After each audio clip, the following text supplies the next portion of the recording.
കണ്ണൂരേക്ക് പോകുമ്പോൾ കണ്ണൂർ മുഴപ്പിലങ്ങാട്ടെ ബി.ജെ.പി. പ്രവർത്തകൻ സൂരജ് കൊലക്കേസിൽ 8 പ്രതികൾക്ക് ജീവപര്യന്തം. CPM പ്രവർത്തകരാണ് പ്രതികൾ. TP ചന്ദ്രശേഖരൻ കൊലക്കേസ് പ്രതി TK രജീഷ് ഉൾപ്പെടെയുള്ളവർക്കാണ് പ്രിൻസിപ്പൽ സെഷൻസ് കോടതി ജഡ്ജി ശിക്ഷ വിധിച്ചത്. VR കാർത്തിക് ചേരുന്നു. കാർത്തിക്, ഇന്നലെ തന്നെ പ്രതികൾ കുറ്റക്കാരാണെന്ന് കോടതി കണ്ടെത്തിയിരുന്നു. ഇന്ന് ശിക്ഷാവിധി വരുമ്പോൾ ജീവപര്യന്തം. എന്താണ് കോടതി നടപടി?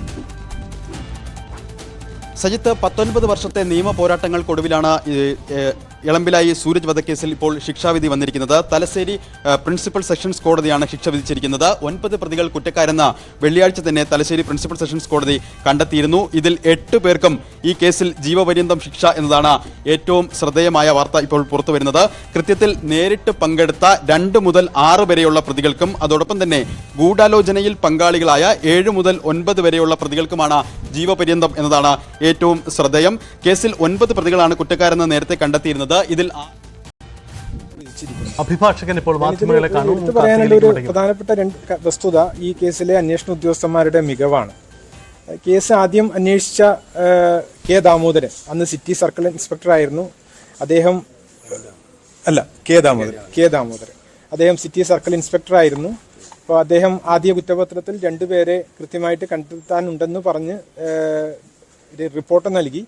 അതിനുശേഷം 2012 നമ്മുടെ ഇപ്പോഴത്തെ കണ്ണൂർ ACP ശ്രീ രത്നകുമാർ അദ്ദേഹം ഈ മാസം റിട്ടയർ ആവുന്നതാണ്. അദ്ദേഹത്തിനെയും ഞാൻ ഈ 2-5 പ്രതികളെ അറസ്റ്റ് ചെയ്ത് അനുബന്ധ കുറ്റപത്രം സമർപ്പിച്ചത് ശ്രീ രത്നകുമാറാണ്.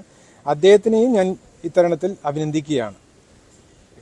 അതായത് ഈ കേസിൽ 20 വർഷത്തിന് ശേഷമാണ് വിധി വരുന്നത്. അപ്പം ഇത്തരം രാഷ്ട്രീയ കൊലപാതകങ്ങളൊക്കെ ഈ വിധി അനന്തമായി നീളുന്ന സാഹചര്യം എത്രത്തോളം? അതായത് 2010 ഈ കേസ് വിചാരണയ്ക്ക് വന്നതായിരുന്നു. പക്ഷെ അന്ന് ചില സാങ്കേതിക കാരണങ്ങളാൽ കേസ് വിചാരണ നീണ്ടുപോയി. തുടർന്നാണ് 2012 ഇതിൽ 2ാം പ്രതി രജീഷിന്റെ കുറ്റസമ്മത മൊഴി TP ചന്ദ്രശേഖരൻ കേസിൽ നിന്ന് വരുന്നത്.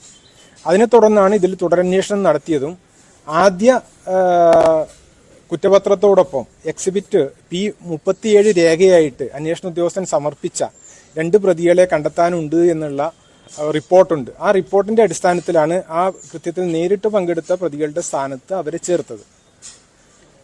പിന്നെ ഈ രാഷ്ട്രീയ കൊലപാതകങ്ങളിൽ അനന്തമായി നീളുന്ന 2 കാര്യങ്ങളുണ്ട്. ഈ പ്രോസിക്യൂഷൻ എനിക്ക് സഹായകമായത് ഈ അന്വേഷണത്തിന്റെ മികവ് തന്നെയാണ്. ആദ്യ അന്വേഷണത്തിന്റെ മികവ് തന്നെയാണ് ഈ കേസിൽ പ്രോസിക്യൂഷനെ സഹായിച്ചത്.